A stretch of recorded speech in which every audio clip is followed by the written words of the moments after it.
بسم اللہ الرحمن الرحیم۔ قربانی کے جانور کے تعلق سے ایک بہت اہم مسئلہ۔ یوں تو کلام مقدس میں اللہ رب العزت نے فرمایا کہ ما آتاکم الرسول فخذوہ وما نہاکم عنہ فانتہوا،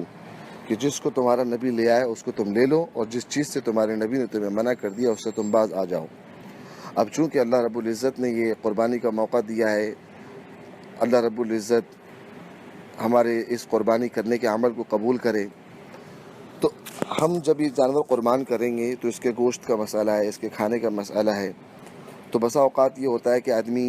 عدم معلومات کی بنا پر ان چیزوں کا استعمال کر لیتا ہے جو کہ از روئے شریعت درست نہیں ہوتی ہیں، یا تو وہ ناجائز ہوتی ہیں یا تو وہ مکروہ ہوتی ہیں۔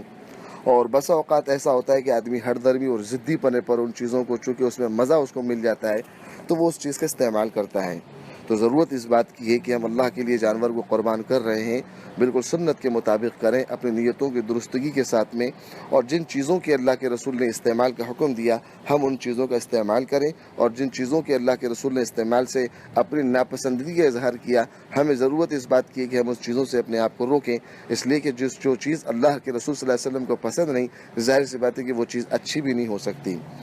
تو جانور میں جو چیزیں نہ کھانے کی ہیں اس کے تعلق سے امام بہقی رحمۃ اللہ علیہ نے اپنی سنن الکبریٰ میں نقل کیا، اور اسی کے ساتھ ساتھ ابو داود میں ایک روایت ملتی ہے جس میں یوں فرمایا کہ اللہ کے رسول صلی اللہ علیہ وسلم نے ان چیزوں کے استعمال سے منع فرمایا۔ وہ کم و بیش 7 چیزیں ہیں۔ ایک اس میں خون بہنے والا، یہ جو خون بہنے والا ہے اس کی تو دلیل آپ کو قرآن سے بھی مل جائے گی کہ دم مسفوح، اور یہ کسی بھی طریقے سے جائز نہیں، یہ کراہیت کے درجے میں بھی نہیں ہے بلکہ یہ جائز نہیں ہے، کیونکہ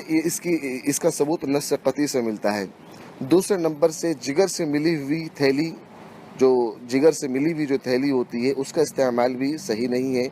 اور نر جانور کے پیشاب کی جگہ، اسی کے ساتھ ساتھ مادہ جانور کے پیشاب کی جگہ یہ بھی کھانا مکروہ ہے، اللہ کے رسول صلی اللہ علیہ وسلم نے اس کو پسند نہیں کیا۔ اور خصیتین، کپورے، جس کو ہم کہتے ہیں کپورے یا پوتے کہتے ہیں، فوتے کہتے ہیں، اس کا استعمال بھی صحیح نہیں ہے، حدیث میں اس کی ممانعت آئی ہے۔ اور اس کے بعد میں ایک چیز جانور میں اور ہوتی ہے غدود، یعنی گاٹیاں بن جاتی ہیں اس کی نسوں کے اندر چوٹ لگنے کی وجہ سے یا کسی اور وجہ سے، تو غدود کے کھانے سے بھی منع فرمایا، اللہ کے رسول نے اس کو پسند نہیں کیا۔ اور ایک چیز اور جانور کے اندر ہوتی ہے اس کا مثانہ، پیشاب کی تھیلی، مثانہ کہتے ہیں، یہ اس چیز پیشاب کی تھیلی کو مثانہ کہتے ہیں۔ تو یہ وہ چیزیں ہیں جانور کے اندر جس کو اللہ کے رسول صلی اللہ علیہ وسلم نے پسند نہیں کیا۔ امتی ہونے کا تقاضا بھی یہی ہے کہ جس چیز کو ہمارے نبی نے پسند نہیں کیا اس چیز کو ہم نہ مانیں اور اس چیز کو ہم نہ کریں۔ اب اگر کوئی کہے کہ یہ مکروہ والی بات ہے تو پھر قرآن نے جو کہا کہ ما آتاکم الرسول فخذوہ وما نہاکم عنہ فانتہوا، کہ اللہ رب العزت نے فرمایا کہ جو بات تمہارا نبی تمہارے پاس میں لے آئے، تمہارے نبی نے جس کام کے تم کرنے کا حکم دیا اسے تم بجا لاؤ، اس میں تمہارے لیے کامیابی ہے، اور جس چیز سے اللہ کے رسول نے تمہارے نبی نے تمہیں منع کر دیا اس سے تم باز آ جاؤ، اسی میں تمہاری کامیابی ہے۔ تو ہم تمام جو قربانی کرنے والے ہیں اللہ تعالیٰ سے دعا کریں کہ اللہ تعالیٰ ہمارے قربانی کو قبول فرمائے، اور جس چیز کے استعمال کی ہم کو اجازت ہے ہم اس کا استعمال کریں، اور جس چیز سے ہمیں منع کیا گیا، جو چیز